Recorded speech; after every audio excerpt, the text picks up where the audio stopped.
Here we are. It's Sunday morning. We went to Ford's Theater. We're going to Ford's Theater. We're waiting in line. Takes a little while to get in.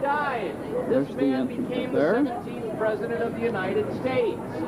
A. Ulysses Grant. Pan over here. B. Andrew Johnson. The box office is just over to this Lyndon side. Johnson. C. Franklin Pierce. How many say A. Ulysses Grant? The box office. How many say one? How many say B. Andrew Johnson? How many say C. Lyndon Johnson? And how many say D. Franklin Pierce? Correct answer. Oh, I have no idea.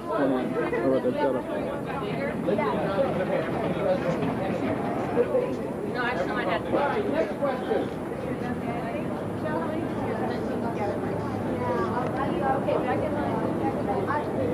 What important Okay, this is the street right outside Ford's Theater. I just stepped off the sidewalk a little bit, but this is where they would have stopped their carriage, probably right in that area right there, where they would have got out, went up through the doors, and to climb up the stairs to go to the play.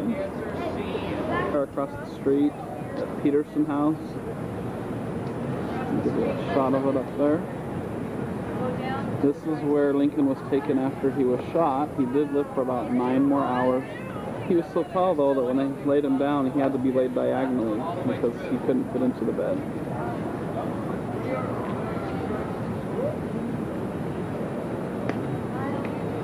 Looks like we're going in. Hold on. Give you some kind of a perspective. Looking over there is the theater. Oops, there goes the bus. We'll have a nice shot of that.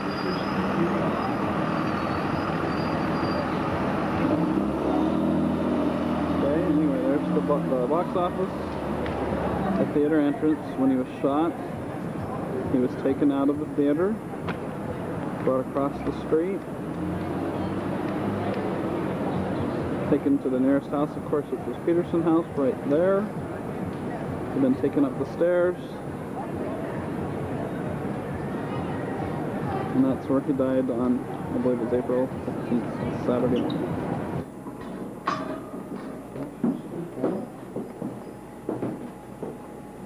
Down your left as you go down the hallway, folks, and now to your left, okay? Left, left, all the way through.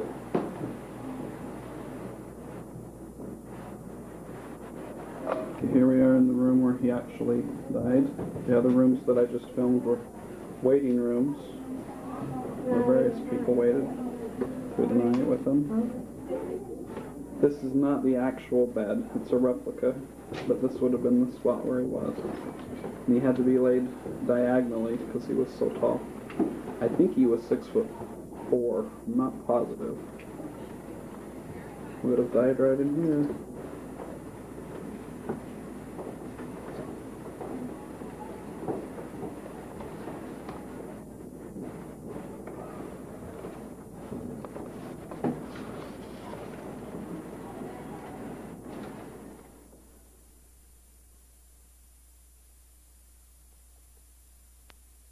Here we are inside Ford's Theater. We're looking up to the presidential box. They won't let people go from the box when it's so crowded like this. They just can't get enough people through in time, and they want to accommodate more people inside the theater. This portrait of Washington is also up there. Okay. The Lincolns probably were sitting on that side right there, and then the Rathbones, who they were with, were sitting there. After Booth shot, he jumped out of the theater, or out of the box, landed on this stage, but he broke his leg when he fell. This is the stage right up here. And they were performing the play Our American Cousin. I'm going to pan around here.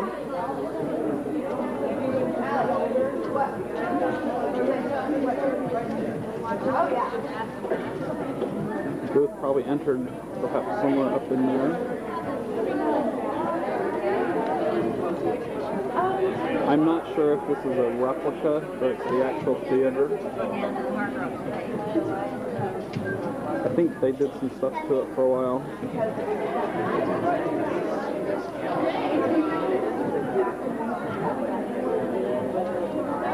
There's somewhere for kids right here.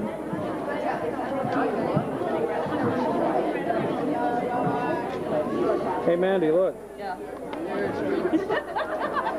Mandy, do you need a tissue?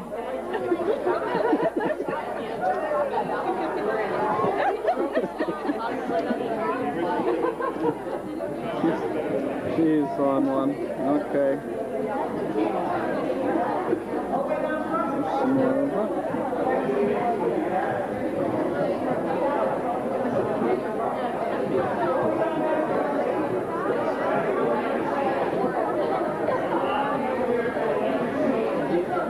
A little bit more of the stage. I kind of moved over a little bit so you can see it.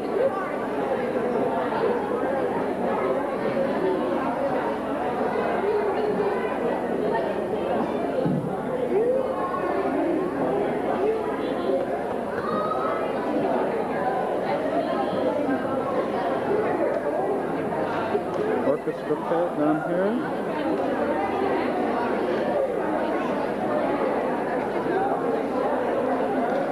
Had a presentation, and I'm going to just talk about a couple things because I asked the guys some questions. After the assassination, the Fords who owned the theater wanted to do more plays in that because, I mean, it was a business for them, but there was a lot of threats, and people said, don't you dare open that up or we'll burn it to the ground. And so the government bought it. For a while it was turned into offices. It was gutted and turned into offices, a three-story building. But eventually it was poorly built, and it collapsed and killed about 22 workers. And so then it was just left alone as kind of a storage place in that for a while. Up until about 1968 is when they recreated it. They took blueprints from it and they've tried to recreate it how it looked back then. So that's just a little bit of history about what happened to it. They do plays in it now. They do have plays in it. They currently use them. Let me get you a shot of it way up high. He's lucky he hit the wall. And at 10 inches, he's lucky he hit it. The type of gun he used was a Derringer one-shot gun. They took him straight to the Petersen.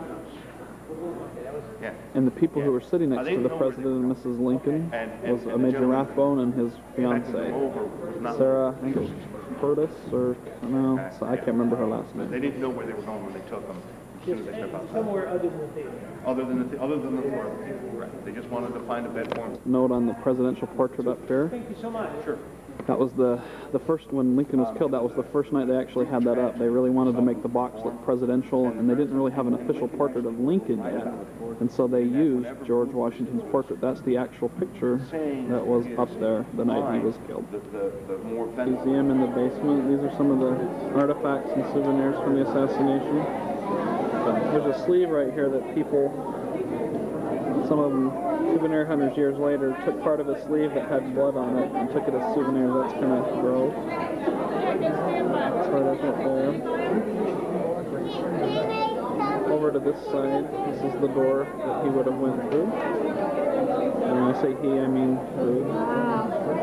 And right here, this is the gun that was used. A very small gun, a Derringer, but it did the job.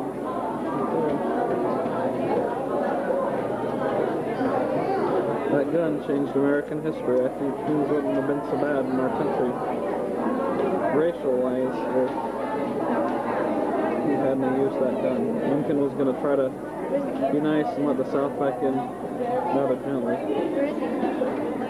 Dagger that Booth used to stab Major Rathbone in the arm as he was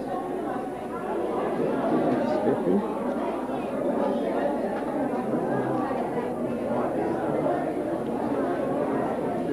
And the lady's name was Clara Harris, the young lady he was with. There's a little portion on her right there.